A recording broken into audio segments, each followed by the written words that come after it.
ஆன்மீக ஐதீகங்கள். மகர ஜோதி. ஒவ்வொரு ஆண்டும் ஜனவரி மாதம் 14 அல்லது 15ஆம் தேதி சபரிமலை ஸ்ரீ ஐயப்ப சுவாமி தேவஸ்தானத்தில் மகரவிளக்கு பூஜை நடைபெறுவது வழக்கம். இந்நாளில் சபரிமலை ஸ்ரீ ஐயப்ப சுவாமி ஜோதி வடிவில் மகர ஜோதியாக காட்சி தருவதை கண்டு தரிசிக்கின்றோம். மகர ஜோதி என்பது வான நட்சத்திரமாம். சபரிமலையில் இருந்து தெரியும் புனிதமான வான ஒளியின் நம்பகத்தன்மைதான் மகர ஜோதி என கூறப்படுகிறது.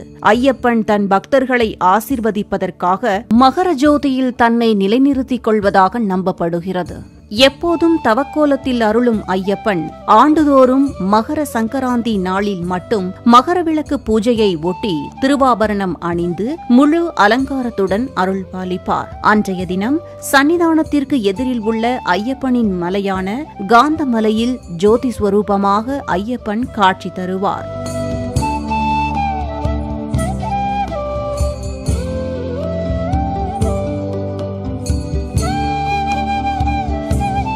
சூரியன் வருடத்தில் உள்ள ஒவ்வொரு மாதமும் ஒவ்வொரு ராசியில் பிரவேசிக்கிறார். ஜோதிட சாஸ்திரப்படி ஜனவரி 14 அல்லது 15ஆம் தேதி அன்று சூரிய தேவன் மகர ராசியில் பிரவேசிக்கும் உத்தராயண கால துவக்கமே மகர ஜோதி வேளை எனப்படுகிறது. தெற்கு அரைக்கோளத்தில் மகர ராசியில் இருக்கும் சூரியன் இந்தியாவில் வடக்கு நோக்கி நம்மை நோக்கி நகரத் தொடங்கிய காலகட்டத்தில் மகர சங்கராந்தி வருகிறதாம்.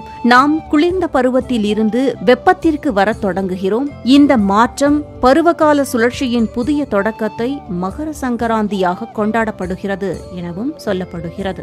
ஐயப்ப சுவாமி பந்தளம் அரண்மனையில் வளர்ந்தவர். அதன் பின்னர் அவர் சபரிமலையில் யோக நிலையில் அமர்ந்தார். இந்த நிலையில் ஆண்டுதோறும் பந்தள மகாராஜா ஐயப்பனை காண சபரிமலைக்கு செல்லும் போது திருவாபரணங்கள் எடுத்துச் சென்று ஐயப்பனுக்கு அணிவித்து வழிபடுவது வழக்கமாம். அதனை நினைவு கூறும் வகையில் ஆண்டுதோறும் பந்தளத்தில் இருந்து வரும் ஆபரணங்கள் ஐயப்பனுக்கு அணிவிக்கப்பட்ட பின்னர் அங்கே பொன்னம்பல மேட்டில் மகர ஜோதியில் ஐயப்பனை லட்சக்கணக்கான பக்தர்கள் தரிசனம் செய்கின்றனர்.